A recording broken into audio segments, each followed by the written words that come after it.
Doctor Yunus কাকাই দেশের দায়িত্ব নিছে প্রায় 2 মাস। এই 2 মাসের ভিতরে দাবি দয়া আইছে প্রায় 2000-এরও বেশি।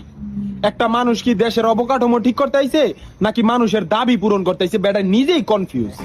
চোর পুলিশ ডাকাত বাবু, হিন্দু মুসলিম, পাহাড়ি আনাহারি, আমলা কামলা, রিস্কালা থেকে শুরু করে কাচের বুয়া রাস্তায় নামছে। শুধু বাকি রইছে হিজলার তৃতীয় লিঙ্গ। এটা নিয়ে চিন্তা আছি কোনো একদিন তারাও একটা দাবি নিয়ে হাজির হয় যে আমরা গর্ভবতী আর বাচ্চার মা হতে চাই। দাবি দয়া বলার চাওয়ার তো একটা সময় আছে নাকি? যার মনে যা ফালদা ওঠে তা, আর তা নিয়ে রাস্তায় নেমা যা। নিজের বেলায় বড়টাই চাও, অন্যের বেলায় দোচাইয়া খাও। এমনই চলতে থাকলে কোনো একদিন দেখবেন যে বউ জামাই ঝগড়া লাগছে, সমাধানের জন্য রাস্তায় নেমেছে গা। বউ কইব যে পোলো হইছে বাপের মতো কালা, আর বাপে কইব যে পোলো হইছে পুপারা কাশেমের মতো।